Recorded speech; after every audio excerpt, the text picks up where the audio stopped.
আসসালামু আলাইকুম রহমতুল্লাহ। মাধ্যমিক গণিতে স্বাগতম। বন্ধুরা, তোমরা যারা 2026 সালের এসএসসি শিক্ষার্থী, তাদের জন্য আজকের এই আয়োজন।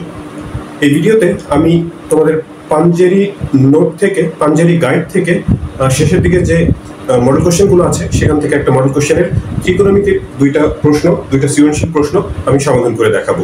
মডেল কোশ্চেন 2 এর ত্রিকোণমিতি আর পরিমিতির অংশ। এখানে 5 নম্বর প্রশ্নে বলা হয়েছে যে x = sin θ এবং y = cos θ R p = 1 + sin a, q হচ্ছে 1 - sin a। ক নম্বর প্রশ্নে দেখাতে বলা হয়েছে x/y √1 - x² = x। তো ক নম্বর প্রশ্নটা প্রথমে সমাধান করি। এখানে x আর y এর যে মান দেয়া আছে উদ্দীপকে, সে মানগুলো লিখে নেওয়া হয়েছে। x হচ্ছে sin θ আর y হচ্ছে cos θ। এখন আমাদের দেখাতে বলা হয়েছে যে x/y √1 - x² হচ্ছে x। তো এখানে বাম পাশের অংশটা লিখে নিয়ে আমরা x আর y এর জায়গাতে xy এর যে মান দেওয়া আছে উদ্দীপকে, সেই মানগুলো বসিয়ে দিই। x মানে হচ্ছে sin θ আর y হচ্ছে cos θ। তারপর √1 - x² অর্থাৎ 1 - x যেহেতু sin, তাহলে আমরা লিখতে পারি sin² θ। এখন sin² θ মানে হচ্ছে cos² θ। 1 - sin² θ হচ্ছে cos² θ সূত্রানুসারে, ত্রিকোণমিতির সূত্র। তো আমরা লিখতে পারি √1 - sin² cos² θ। 1 + sin² θ + cos² θ 1। ত্রিকোণমিতির যে এমন একটা সূত্র আছে, সেই সূত্রটা একটু পার্শ্ব পরিবর্তন করলেই আমরা এই 1 - sin² θ cos² θ পাবো। তো তাহলে cos এর যে স্কয়ার আর হচ্ছে √, সেটা আমরা কেটে দিতে পারি। কেটে দিলে হবে হচ্ছে sin θ এখানে থাকলো বাই cos θ, আর এখানে শুধুমাত্র cos θ। তো এই cos θ এর সাথে নিচের এই cos θ যদি আমরা কেটে দিই, তাহলে শুধু sin θ থাকবে, অর্থাৎ sin θ মানে তো x। তো ডান পক্ষ আমাদের এই x ই প্রমাণ করতে বলা হয়েছে। তো তাহলে আমরা এটা প্রমাণ করলাম। 5 নম্বর সৃজনশীলটা খ নম্বর প্রশ্নে সমাধান করতে বলা হয়েছে 2 - 5x = x² - y² যখন θ হচ্ছে সূক্ষ্মকোণ। এখান থেকে আমাদের সমাধান অর্থাৎ θ এর মানটা বের করতে হবে। x আর y এর মান উদ্দীপকে দেয়া আছে, আমরা একবার লিখেছিলাম x হচ্ছে sin θ আর y হচ্ছে cos θ। তো এই হচ্ছে সমীকরণটা। আমরা এখানে প্রথমে x আর y এর মান বসিয়ে দেব। 2 - 5x, x মানে হচ্ছে sin θ, sin θ প্লাস সমান সমান x² অর্থাৎ sin² θ মাইনাস cos² θ, y মানে হচ্ছে cos² θ। এখন সমাধানের যে সাধারণ নিয়ম, আমাদেরকে এখানে যে কয় ধরনের অনুপাতই থাকুক না কেন, আমাদের সেটা এক ধরনের অনুপাতে রূপান্তর করে নিতে হবে। এখানে সাইন আর কস দুই ধরনের অনুপাত আছে। আমরা এই সাইনটাকে কস বানিয়ে নিতে পারি, কিন্তু এই সাইনটাকে তো কস বানানো যাবে না। তো সে কারণে এই কসটাকে আমরা যদি সাইন বানিয়ে নিই, তাহলে সবগুলো অনুপাতই সাইনে পরিণত হয়। তো আমরা সেটাই করছি। এখানে বাম পাশে যা আছে -2 - 5 sin θ, এটা এরকম আপাতত রইল। ডান পাশে sin² θ মাইনাস cos² θ আছে। cos² θ মানে হচ্ছে 1 - sin² θ, কিন্তু এই যে সামনে যে মাইনাস আছে, সেই মাইনাসের কারণে এটা প্লাস হয়ে যাবে, 1 + sin² θ। তাহলে এই sin² θ আর sin² θ যোগ হয়ে হচ্ছে 2 sin² θ হবে। আমরা সবগুলো পদ এক পাশে নিয়ে যাব। এই পদটাকে আমরা প্রথমে রাখতে চাই, কিন্তু এটা 2 sin² θ যদি বাম পাশে নিয়ে আসি, তো সেটা মাইনাস হয়ে যাবে। আমরা করি কি, ডান পাশে সবকিছু নিয়ে যাই। বাম দিকে প্রথমে 0 লিখি, ইকুয়াল টু ডান দিকে এই যে 2 sin² θ, সেটা প্রথমে লিখি 2 sin² θ। তারপর সাইন যুক্ত যে পদ -5 sin θ, সেটা ওই পাশে গেলে হয়ে যাবে হচ্ছে +5 sin θ, 5 sin θ।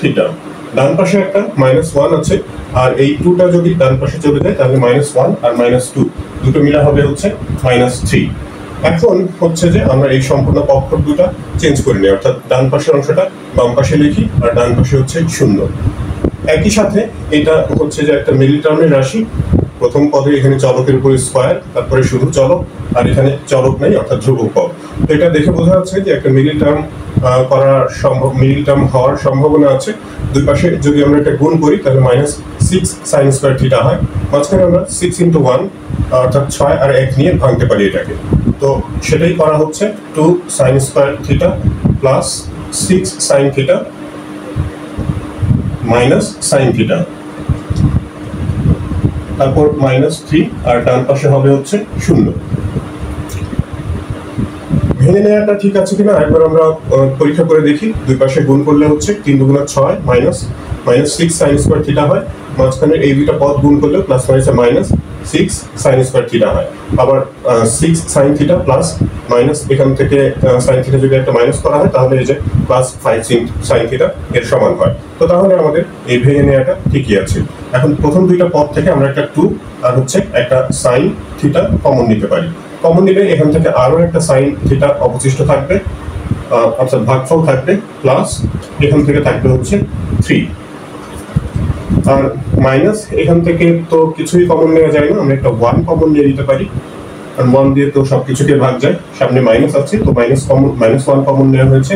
-1 কমন নিলে পদগুলো যা আছে তাই থাকবে, শুধু মাইনাস এখানে যেহেতু মাইনাস কমন নেওয়া হয়েছে মাইনাসের প্লাস হয়ে যাবে। ডান পাশে হচ্ছে 0। এখন এই যে দুইটা পদ থেকে আমরা sin থিটা প্লাস 3 সেটা কমন নিতে পারি। sin থিটা প্লাস 3 কমন নিলে এখান থেকে হচ্ছে 2 sin থিটা আর -1 অবশিষ্ট থাকবে। 2 sin থিটা -1 ইকুয়াল টু হচ্ছে 0। তো আমরা জানি যে একাধিক রাশির গুণফল যদি 0 হয় তো তাহলে তাদের মধ্যে যে কোনো একটা অন্তত 0 হতেই হবে, কারণ তা না হলে তো গুণফল 0 হওয়া সম্ভব না। দুইটা রাশি বা ততোধিক রাশি গুণফল 0 হতে গেলে তাদের অন্তত একটাকে 0 হতেই হবে। আমরা লিখতে পারি যে sin theta plus 3 equal to 0, অথবা আমি এখানে বা লিখলাম, অথবা বা একই কথা 2 sin থিটা -1 ইকুয়াল টু 0। দুইটা রাশি আমরা একটু আলাদা করে নিলাম। এখন এই প্রথমের যে অংশটা সেটা যদি 0 হয় তাহলে এখান থেকে আমরা পাবো হচ্ছে sin থিটা ইকুয়াল টু -3। এখানে আমরা লিখে দিব হচ্ছে গ্রহণযোগ্য নয়, আমি এখানে এমন একটা চিহ্ন দিয়ে দিলাম, ডট ডট দিয়ে দিলাম, এখানে লিখে নিবে যে গ্রহণযোগ্য নয়। কারণ হচ্ছে sin থিটা এর মান -1 থেকে +1 এই সীমার মধ্যে sin থিটা এর মানটা সীমাবদ্ধ। -3 এটা তো -1 এর থেকে অনেক ছোট মান, তো এটা গ্রহণযোগ্য মান না। আর আরেকটা যে অংশ আছে সেখান থেকে সেই অংশটা আমি একটু উপরে হিসাব করি, আর এখানে আমি একটু মুছে দিলাম এটা। এই অংশ থেকে আমরা যদি মান বের করতে চাই, 2 sin থিটা -1 তো ওই পাশে চলে যাবে, 2 sin থিটা ইকুয়াল টু হচ্ছে +1, আর 2টা ডান পাশে গিয়ে ভাগ হয়ে যাবে, অর্থাৎ sin থিটা ইকুয়াল টু 1 এর সাথে 2 ভাগ হয়ে 1/2। তো 1/2 sin কত ডিগ্রির মান?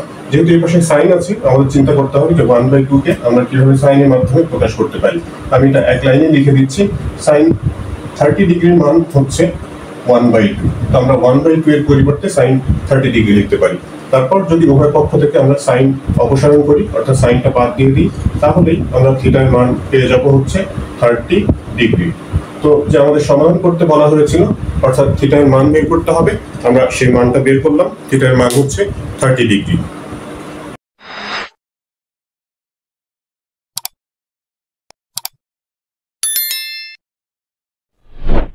এরপর গ নম্বর প্রশ্নটা দেখতে পাচ্ছ তোমরা, বলা হয়েছে প্রমাণ করো যে √p/q = 1/cos a + 1/cot a। উদ্দীপকে p আর q মান দেওয়া আছে, p হচ্ছে 1 + sin a আর q হচ্ছে 1 - sin a। তো এখানে যে বাম পাশের অংশটুকু আছে √p/q সেটা লিখে নিয়েছি আমরা। p আর q এর মান যেটা দেওয়া আছে সেটা প্রথমে লিখে নিতে পারো, আমি এখানে লিখি নাই। এখন p আর q এর মান এখানে আমরা বসিয়ে দেব। p মানে হচ্ছে 1 + sin a, 1 + sin a, R q হচ্ছে 1 - sin a, 1 - sin a। এরকম এই রুট যুক্ত প্রশ্ন এগুলো সমাধান করার খুব সাধারণ একটা উপায় আছে। উপরে নিচে দেখো যে দুইটা রাশি একই রকম, শুধু প্লাস মাইনাসের পার্থক্য। এই টাইপের রাশি সমাধান করতে গেলে আমাদের হচ্ছে যে এই ভগ্নাংশের উপরে নিচে এই উপরে যে লবটা আছে, অর্থাৎ 1 + sin a, এর ক্ষেত্রে 1 + sin a দিয়ে এটার উপরে এবং নিচে গুণ করতে হবে। এরকম যে কোনো প্রশ্নে এই একই প্রসেসে সমাধান করতে হয়। তো আমরা এখানে বড় করে একটা রুট ওভার দিয়ে উপরে যে 1 প্লাস সাইন এ সেটা লিখে নেই, 1 প্লাস সাইন এ, আর নিচে ছিল হচ্ছে 1 মাইনাস সাইন এ। আমি বলছিলাম যে 1 প্লাস সাইন এ দিয়ে ওপরে এবং নিচে গুণ করব। একটা ভগ্নাংশের ওপরে নিচে একই সংখ্যা দিয়ে গুণ করলে সেই ভগ্নাংশের মানের কোনো পরিবর্তন হয় না, ভাগ করলেও হয় না। তবে শূন্য বাদ দিয়ে, শূন্য ব্যতীত অন্য যে কোনো সংখ্যা দিয়ে গুণ বা ভাগ আমাদের প্রয়োজন মতো আমরা করতে পারি। তো 1 প্লাস সাইন এ দিয়ে আমরা ওপরে গুণ করলাম, নিচেও গুণ করলাম। গুণ করলে হবে কি, উপরে হচ্ছে এক জাতীয় দুইটা রাশি, তাহলে গুণ করলে সেটা হোল স্কয়ার হয়ে যাবে, অর্থাৎ 1 plus sine A whole square, 1 plus sine A whole square. আর নিচে a minus B into a plus B সূত্রানুসারে আমরা লিখতে পারি a স্কয়ার অর্থাৎ 1 স্কয়ার, 1 ইন্টু স্কয়ার তো না দিলেও চলে, মাইনাস বি স্কয়ার অর্থাৎ সাইন স্কয়ার a। এবারে রুট ওভারটা এই লাইনেও রেখে দিলাম। 1 মাইনাস সাইন স্কয়ারের সূত্রানুসারে cos স্কয়ার a হয়, sine square a plus cos square a equal to 1, সেই সূত্র থেকে আমরা এটা পাই cos স্কয়ার a। আর উপরে হচ্ছে 1 plus sine A whole square. তো দেখো এখানে 1 plus sine A whole square আছে, আবার নিচে cos স্কয়ার a আছে, তার মানে এই সম্পূর্ণ ভগ্নাংশটার উপরে আমরা স্কয়ার বিবেচনা করতে পারি, আর রুট ওভারটাও সম্পূর্ণ ভগ্নাংশের উপরেই আছে। তো তাহলে আমরা স্কয়ার আর রুট কেটে দিয়ে লিখতে পারি হচ্ছে উপরে 1 প্লাস সাইন এ আর নিচে হচ্ছে cos a। এখন যদি আমরা এই প্লাস থেকে দুইটা অংশ এটাকে বিভক্ত করে নেই, 1 by cos a divided by sin a by cos a, তো তাহলে 1 by cos a plus sin a by cos a। আমরা এভাবে বিভক্ত করে নিতে পারি, এটাকে ভাঙলে এভাবে করে লেখা যায়, লবে যে কয়টা পদ আছে প্রত্যেকটা নিচে হর লিখে দিয়ে এভাবে করে ভেঙে লেখা যায়, কারণ এটা লসাগু নিলে আবার এই আগের অবস্থাতেই ফিরে আসবো। তো আমরা প্রয়োজন হলে এভাবে লিখতে পারি। তো আমাদের প্রমাণ করতে বলা হয়েছে 1 by cos a plus 1 by cot a। 1 by cos a ইতিমধ্যেই চলে এসেছে, 1 বাই cos a এটা থাক। এখন এটা হচ্ছে sin a by cos a। sin a by cos a মানে হচ্ছে আমরা জানি যে tan a হয়, আবার tan a কে আমরা 1 বাই cot লিখতে পারি, যেভাবে আমাদের প্রমাণ করতে বলা হয়েছে সেইভাবে করে আমরা ডান পক্ষটা সেই রূপে সেই আকারে লিখে দিলাম cot a, এটা cot। তো তাহলে আমাদের ডান পক্ষ পেয়ে যাচ্ছি আমরা, রাইট হ্যান্ড সাইড। তো আমাদের যেটা দেখাতে বলা হয়েছিল বাম পক্ষ আর ডান পক্ষ সেটা সমান হয়ে গেল। শিক্ষার্থী বন্ধুরা, এরপরে দেখো 6 নম্বর প্রশ্নটা। এখানে উদ্দীপকের দুইটা অংশ আছে, বলা হয়েছে একটা বৃত্তের পরিধি 340 সেন্টিমিটার, আর 2 নম্বরে একটা ট্রাপিজিয়ামের সমান্তরাল বাহুদ্বয়ের দৈর্ঘ্য যথাক্রমে 37 সেন্টিমিটার ও 25 সেন্টিমিটার। ক নম্বর প্রশ্নটার সাথে অবশ্য উদ্দীপকের কোনো সম্পর্ক নাই। ক নম্বর প্রশ্নে বলা হয়েছে যে একটা ঘনকের সম্পূর্ণ পৃষ্ঠের ক্ষেত্রফল 294 বর্গমিটার হলে এর কর্ণের দৈর্ঘ্য নির্ণয় করো। সম্পূর্ণ পৃষ্ঠের ক্ষেত্রফল হচ্ছে 294 বর্গমিটার। তো এটা কর্ণের দৈর্ঘ্য বের করতে হবে। আমরা যদি ঘনকের এক বাহুর দৈর্ঘ্য ধরে নেই, মনে করি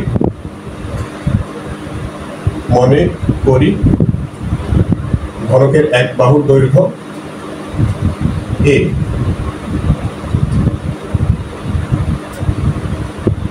এক বাহুর দৈর্ঘ্য হচ্ছে a। এ যদি ঘনকের এক বাহুর দৈর্ঘ্য হয় তাহলে সেই ঘনকের সম্পূর্ণ পৃষ্ঠের ক্ষেত্রফল হবে হচ্ছে সূত্রানুসারে, সুতরাং সম্পূর্ণ পৃষ্ঠের ক্ষেত্রফল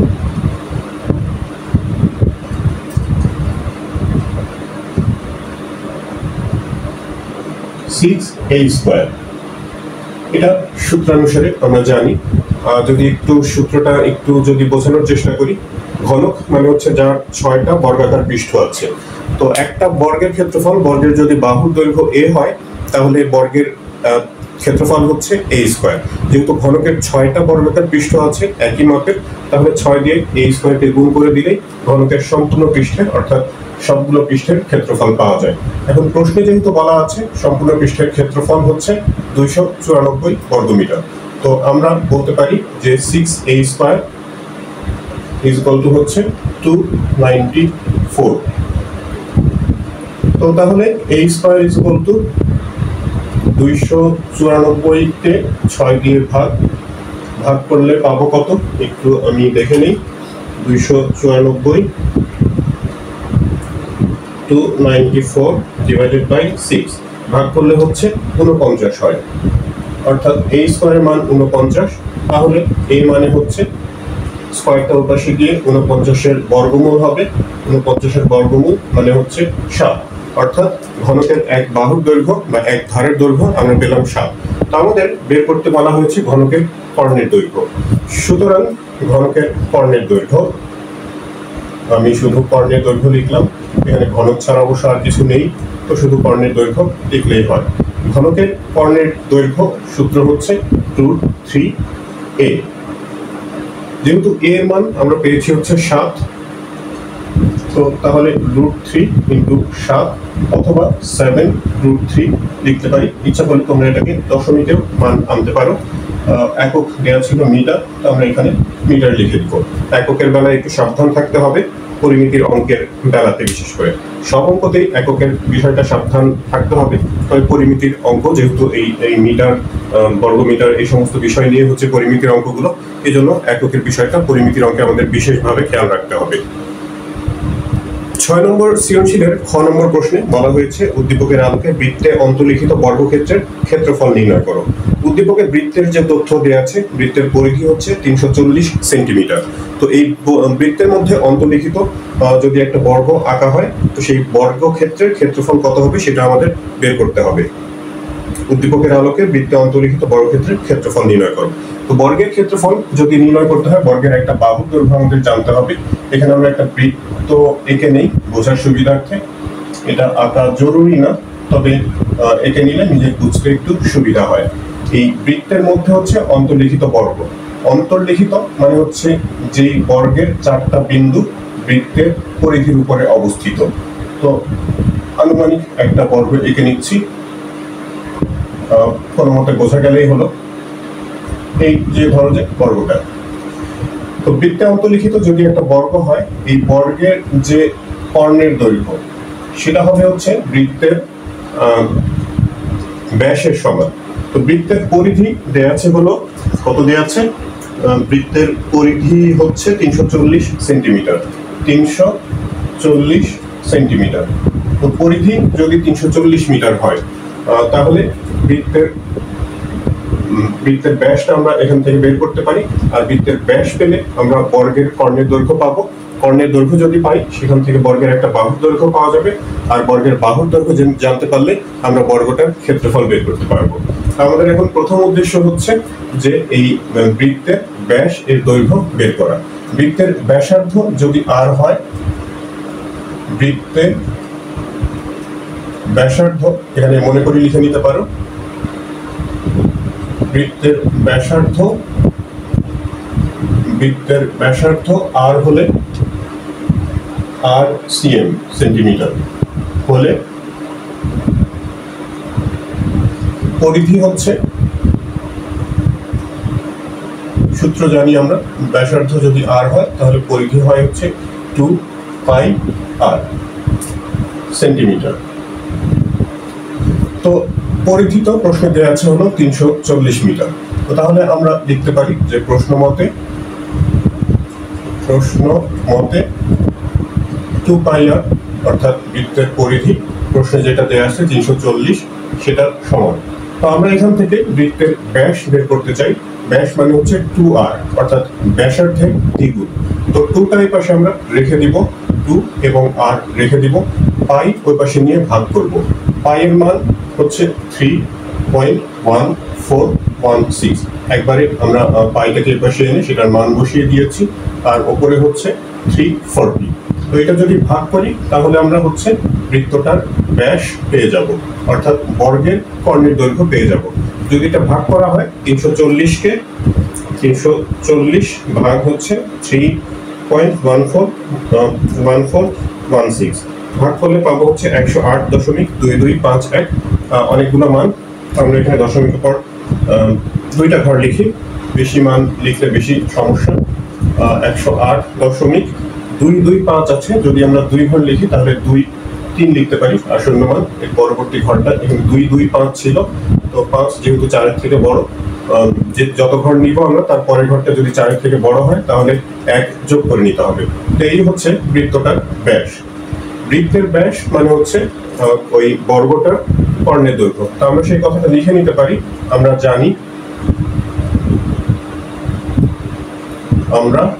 জানি বৃত্তে অন্তর্লিখিত বর্গের ব্যাস, বৃত্তে অন্তর্লিখিত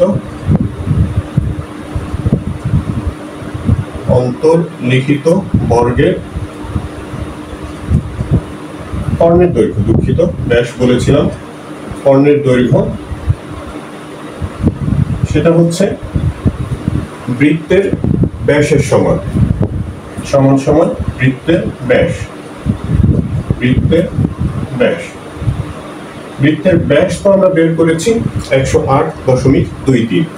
108.23 ব্যাসের জায়গাতে এটা লিখে দিলাম। আর বৃত্তে অন্তর্লিখিত বর্গের কর্ণের দৈর্ঘ্য আমরা সূত্র জানি যে √2a, যেখানে a হচ্ছে বর্গের একটা বাহুর দৈর্ঘ্য। তো তাহলে a অর্থাৎ বর্গের এক বাহুর দৈর্ঘ্য আমরা পাবো। √2টাকে ওপাশে নিয়ে যদি ভাগ করে দিই, 108.23 √2 দিয়ে এটাকে ভাগ। এটা আমি আপাতত ভাগ করলাম না, কারণ আমাদের বর্গের ক্ষেত্রফল বের করতে হবে। ক্ষেত্রফল বের করতে গেলে এই স্কয়ার করতে হবে, তো রুট আছে যেহেতু এখানে, স্কয়ার করলে রুটটা উঠে যাবে, সেভাবে করে হিসাবটা করা বেশি সুবিধাজনক হবে। তো এই অংশটুকু আমি মুছে দিচ্ছি, এখানে শুধু এর মানটা রেখে দিলাম, কারণ এই মানটা আমাদের ব্যবহার করে বর্গের ক্ষেত্রফল বের করতে হবে। বর্গের ক্ষেত্রফল আমরা জানি এক বাহুর স্কয়ার করলে হচ্ছে বর্গের ক্ষেত্রফল পাওয়া যায়। তো এক বাহুর দৈর্ঘ্য a, এর মান আমরা পেয়েছি, এখন ক্ষেত্রফল বের করব। তো সুতরাং বর্গের ক্ষেত্রফল, যেহেতু বর্গটা এখন নির্দিষ্ট হয়ে গেছে, একটা বর্গ নিয়ে আমরা কথা বলছি, সেজন্য লিখলাম বর্গটির ক্ষেত্রফল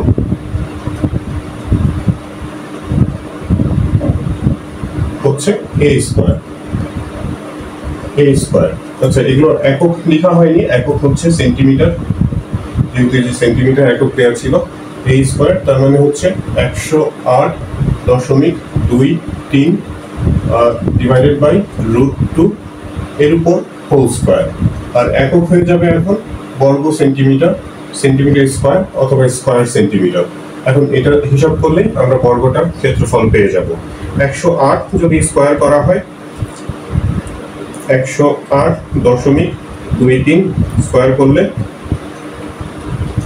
পাবো হচ্ছে 11,713.7329। আর নিচে √2 স্কয়ার করলে স্কয়ার রুট কেটে শুধু 2 হবে।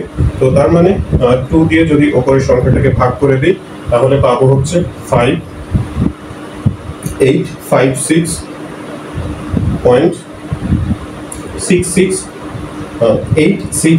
আমরা এখানে 2 ঘর পর্যন্ত লিখছি, 87 লিখে দিতে পারি বর্গ সেন্টিমিটার। শেষে আমরা একটা প্রায় লিখে দিব অথবা অ্যাপ্রক্স লিখে দিব, কারণ এখানে আসন্ন মান ব্যবহার করা হয়েছে 2 দশমিক স্থান পর্যন্ত। তাহলে এটাই হচ্ছে ওই বর্গটার ক্ষেত্রফল। 6 নম্বর সৃজনশীলটা শেষ প্রশ্ন। উদ্দীপকের যে ট্রাপিজিয়ামের একটা তথ্য দেওয়া ছিল, ট্রাপিজিয়ামের সমান্তরাল বাহুদ্বয়ের দৈর্ঘ্য যথাক্রমে 37 সেন্টিমিটার ও 25 সেন্টিমিটার। আর প্রশ্নে আবার বলা হয়েছে যে ট্রাপিজিয়ামের অপর বাহুদ্বয়ের দৈর্ঘ্য 10 সেন্টিমিটার ও 14 সেন্টিমিটার হলে ট্রাপিজিয়ামের ক্ষেত্রফল নির্ণয় করো। বেশ বড় একটা প্রশ্ন। ট্রাপিজিয়ামের সবগুলো বাহুর দৈর্ঘ্যই দেওয়া আছে। ট্রাপিজিয়াম কাকে বলে সেটা আশা করছি যে জানো তোমরা। ট্রাপিজিয়াম হচ্ছে এমন একটা চতুর্ভুজ যার এক জোড়া সমান্তরাল বাহু থাকে। তো এমন একটা ট্রাপিজিয়াম আঁকা হয়েছে ABCD।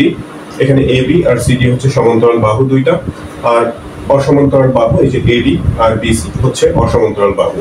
তো সবগুলো বাহুর দৈর্ঘ্য দেওয়া আছে। উদ্দীপকের সমান্তরাল বাহু দুইটার দৈর্ঘ্য দেওয়া আছে হলো 37 সেন্টিমিটার, 25 সেন্টিমিটার, বড় বাহুটা 37 আর অন্যটা হচ্ছে 25, উপরের যে সমান্তরাল বাহু সেটা। আর বাকি দুইটা বাহুর দৈর্ঘ্য প্রশ্নে দেওয়া আছে 10 আর হচ্ছে 14 সেন্টিমিটার। আমাদের সামান্তরিকটা দুঃখিত ট্রাপিজিয়ামটার ক্ষেত্রফল নির্ণয় করতে বলা হয়েছে। ট্রাপিজিয়ামের ক্ষেত্রফলের সূত্র হচ্ছে যে সমান্তরাল বাহুদ্বয়ের যোগফল, আচ্ছা প্রথমে একটা হাফ আছে 1/2 into a plus B into H. a plus B মানে হচ্ছে সমান্তরাল বাহু দুইটা এ আর বি, সমান্তরাল বাহু দুইটাকে এ বি দিয়ে প্রকাশ করা হয়। আর এই বাহু দুইটার মাঝখানের যে লম্ব দূরত্ব সেটা হচ্ছে এইচ। তো দেখো সমান্তরাল বাহু দুইটার মান তো দেওয়াই আছে, কিন্তু এদের মধ্যবর্তী যে লম্ব দূরত্ব যেটা আমাদের প্রয়োজন ক্ষেত্রফল বের করতে, সেই জিনিসটা দেওয়া নেই। এখন সেটা বের করতে গেলে আমাদের বেশ খানিকটা কাঠখড় পোড়াতে হবে। আমরা প্রথমে এখানে এই ডি এবং সি থেকে দুইটা লম্ব এঁকে নিচ্ছি নিচের এ বি বাহুর উপর। ধরো যে এটা হচ্ছে ডি ই আর এটা হলো সি এফ। লম্ব যদি আঁকি, যেহেতু নিচের A B R C D বাহু দুইটা হচ্ছে সমান্তরাল, সমান্তরাল বাহুদ্বয়ের মধ্যবর্তী লম্ব দূরত্ব সমান হবে, অর্থাৎ এই ডিই আর সিএফ সমান। এগুলোকে আমরা এইচ দিয়ে প্রকাশ করি। এই এইচ এর মানটাই আমাদের মানে প্রাথমিকভাবে বের করতে হবে। তো মাঝখানের অংশটা হচ্ছে একটা আয়তকারের ক্ষেত্র হবে, যেহেতু এইটা আর এটা পরস্পর হচ্ছে যে এই সমান্তরাল বাহুদ্বয়ের মধ্যবর্তী লম্ব এটা, তার মানে এই যে কোণগুলো সমকোণ হবে। সমকোণ হলে এই মাঝখানের অংশটুকু হচ্ছে একটা আয়তাকার ক্ষেত্র হবে, অর্থাৎ নিচের এই যে ইএফ বাহু এতটুকু এটা হচ্ছে 25, উপরের বাহু যেটা সিডি তার সমান হবে। এখন এটা যদি 25 হয়, আমরা এই অংশটাকে এক্স ধরে নিলাম। এক্স ধরলে এটা হচ্ছে এক্স প্লাস 25, এতটুকু এক্স, এতটুকু হচ্ছে 25। এক্স আর 25 যোগ করে যদি এই যে সম্পূর্ণ বাহুটা এবি 37 সেন্টিমিটার, সেখান থেকে যদি মাইনাস করি, 37 থেকে 25 বিয়োগ করলে 12 হবে, আর হচ্ছে মাইনাস এক্স, অর্থাৎ এই অংশটুকুর মান আমরা পাবো হচ্ছে 12 মাইনাস এক্স। এই বিএফ বা এফবি এই অংশটুকুর মান সেটা আমরা হিসাব করে অঙ্কের ভেতরে দেখাবো। আপাতত আমি একটু মুখে মুখে বলে দিলাম। এখন এখানে যেহেতু একটা চিত্র আঁকা হয়েছে এবং এই চিত্র ব্যবহার করে আমরা অঙ্কটা করব, তো চিত্রে একটু বিবরণ আমাদের দিতে হবে। আমরা মনে করি যে এবিসিডি হচ্ছে একটা ট্রাপিজিয়াম। মনে করি এ বি সি ডি একটি trapezium.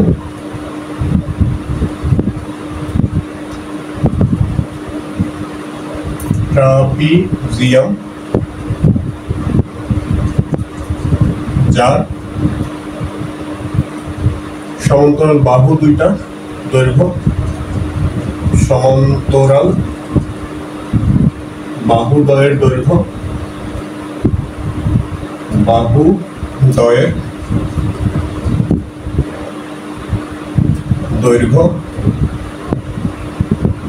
AB is equal to হচ্ছে 37 cm এবং সিডি সেটা হচ্ছে 25 cm। আর অসমান্তরাল যে বাহু দুইটা আছে সেই দুইটার দৈর্ঘ্য আমরা জানি, এবং এবি বাহু সেটা হচ্ছে 10 সেন্টিমিটার আর হচ্ছে বিসি 14 সেন্টিমিটার। সবগুলো বাহুর দৈর্ঘ্য আমরা জানি, সেই কথাটা একটু লিখে নিলাম।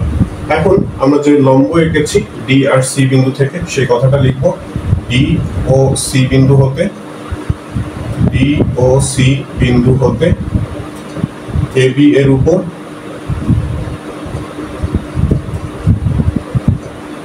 যে দুটো লম্ব এঁকেছি সেগুলোর কথা লিখবো। একটা হচ্ছে ডিই, ডিই ও আরেকটা হচ্ছে সিএফ, সিএফ লম্ব আঁকি। তাহলে যেমনটা বলেছিলাম যে মাঝখানে অংশটা হচ্ছে একটা আয়তাকার ক্ষেত্র হবে, সেই কথাটা লিখে নিতে পারি, না লিখলেও হবে। তো আমরা মানে আয়তক্ষেত্র যে কারণে দরকার সেই তথ্যটুকু শুধু লিখে নিচ্ছি। তাহলে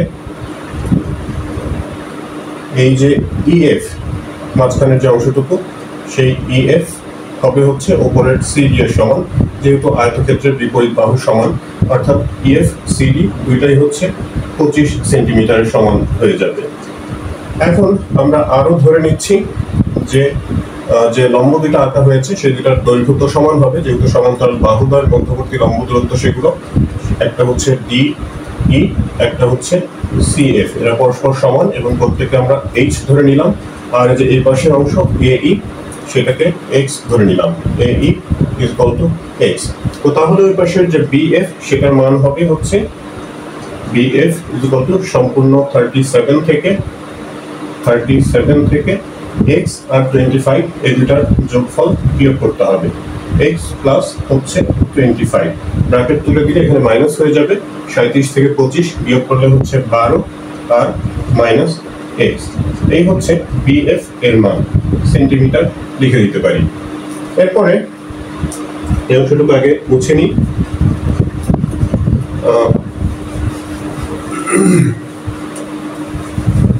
এখানে দেখো চিত্রটা খেয়াল করো যে এখানে দুই পাশে দুইটা ত্রিভুজ উৎপন্ন হয়েছে। এই দুইটা ত্রিভুজ ব্যবহার করে আমরা দুইটা সমীকরণ গঠন করব এবং শেষে সমীকরণ দুইটা সমাধান করে H এর মান বের করবো। আমাদের উদ্দেশ্য হচ্ছে এই H এর মান অর্থাৎ সমান্তরাল বাহু দুইটার যে লম্ব দূরত্ব সেই মানটা বের করা। আমরা প্রথমে এই AED এই ত্রিভুজটা যদি নেই, এটা একটা সমকোণী ত্রিভুজ, এই কোণটা সমকোণ, তাহলে এখানে পিথাগোরাসের সূত্র প্রযোজ্য। সমকোণী ত্রিভুজ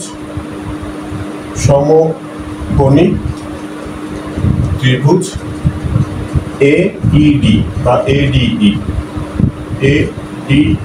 হতে আমরা পিথাগোরাসের সূত্র অনুসারে লিখতে পারি যে AE square plus DE square, AE square plus DE square হচ্ছে AD স্কয়ার, অর্থাৎ অতিভুজের বর্গ। পিথাগোরাসের সূত্র তো জানি নিশ্চয়ই যে সমকোণী ত্রিভুজের অতিভুজের বর্গ এর অন্য দুই বাহুর বর্গের যোগফলের সমান। তো AE এটাকে তো আমরা X ধরে নিয়েছিলাম, আর DE হচ্ছে H, সেই মানগুলো বসালাম। আর এদিকে AD মানে হচ্ছে 10, স্কয়ার আছে, স্কয়ার করলে হচ্ছে 100 হয়, অর্থাৎ X square plus H square হচ্ছে 100। এটাকে আমরা একটা সমীকরণ নাম্বার দিয়ে রাখলাম। এবারে ডান পাশের যে সমকোণী ত্রিভুজ আছে আরেকটা BCF, এই ত্রিভুজ থেকে BCটা হচ্ছে অতিভুজ, সমকোণের বিপরীত বাহুটা অতিভুজ। তো অতিভুজের বর্গ অন্য দুই বাহুর বর্গের যোগফলের সমান। আবার পিথাগোরাসের সূত্র, আবার সমকোণী ত্রিভুজ BCF হতে BF square plus CF square হচ্ছে BC স্কয়ার। BF মানে হচ্ছে 12 - X, আমরা আগে মান বের করেছিলাম 12 - X, চিত্রেও সেটা লিখে রেখেছি। আর CF মানে হচ্ছে H, BC হলো 14 স্কয়ার করলে হচ্ছে 196 হয়। এই লাইনেই সেটা লিখে দিলাম, ইচ্ছা করলে পরের লাইনে লিখতে পারো। তো এই পাশে দেখো 12 - X হোল স্কয়ার আছে, এটাকে হোল স্কয়ার করতে গেলে আমাদের সূত্রের সাহায্য নিতে হবে। A - B হোল স্কয়ার সূত্রানুসারে A square minus 2 into A into B plus হচ্ছে B স্কয়ার, আর তারপরে H স্কয়ার আছে, H স্কয়ার ডান পাশে হচ্ছে 196। এখন এইখানে যে X square plus H square আছে, 1 নম্বর সমীকরণে এই অংশটুকুর মান আমরা বের করেছিলাম হচ্ছে 100। তো সেই মানটা এখানে আমরা বসিয়ে দিব। একই সাথে বাকি হিসাবগুলো করব। 12 স্কয়ার করলে হচ্ছে 144 হয়, মাইনাস এখানে 12 × 24 X, আর এটার মান হচ্ছে 100 196। আমরা এখান থেকে X এর মান বের করবো। X যুক্ত পদটা একপাশে রেখে বাকি সব সংখ্যাগুলোকে একপাশে নিব। যেহেতু এটা ঋণাত্মক সংখ্যা, X যুক্ত পদটা এটাকে আমরা ওই পাশে নিয়ে যাই, বাকি সাংখ্যিক মান যেগুলো আছে সেগুলোকে বাম দিকে রাখি। 144 যোগ 100 আর এই 196 এর পাশে এসে হচ্ছে বিয়োগ হয়ে যাবে, 24X। তারপর যেহেতু X এর মান বের করবো, X যুক্ত পদটাকে এখন আবার বাম পাশে লিখছি 24X। এ পাশে যদি হিসাব করি এখানে 244 থেকে 196 বাদ দিলে হচ্ছে 48 হয়, 48। তো তার মানে হচ্ছে X এর মান খুব সহজ, 24 × 2 = 48 হয়, 24 ওপাশে যে ভাগ হয়ে যাবে, X এর মান পেয়ে যাচ্ছি হলো 2। X এর মান 2 পেলাম, কিন্তু আমাদের তো প্রয়োজন হচ্ছে H এর মান। আমরা এখন 1 নম্বর যে সমীকরণটা ছিল x² + h² সেখানে যদি x এর মান 2 বসিয়ে দেই তাহলে হিসাব করে h এর মান পাবো। তো সেই কাজটাই করব, একটু জায়গা পরিষ্কার করে নিই। 1 নম্বর সমীকরণে আমরা x এর মান বসিয়ে দিই। x = 2 1 নংয়ে বসিয়ে পাই,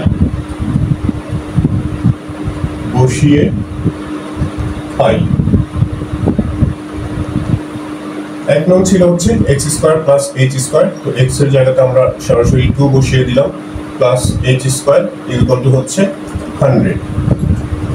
তাহলে h² = 100 মাইনাস 2² অর্থাৎ 4 এর পাশে এসে বিয়োগ হয়ে যাবে। 100 থেকে 4 বিয়োগ করলে হয় হচ্ছে 96। তার মানে h = 96 এর বর্গমূল। 96 এর বর্গমূল করলে দেখি কত হয়। 96 এর বর্গমূল করলে পাবো 9.797958, অনেক বড় একটা সংখ্যা। তো আমরা এখানে দশমিকের পর 2 ঘর নিচ্ছি। 9.7979 আছে, তো আমরা এটা 2 ঘর নিলে 79 1 যোগ হয়ে এটা 80 অর্থাৎ 9.8 লিখতে পারি 96 এর বর্গমূল করে। তো h এর মান আমরা পেয়ে গেছি। আমাদের প্রয়োজন হচ্ছে ট্রাপিজিয়ামটার ক্ষেত্রফল নির্ণয় করা। তো সবশেষে এই ABCD ট্রাপিজিয়ামের ক্ষেত্রফল, ABCD ট্রাপিজিয়ামের ক্ষেত্রফল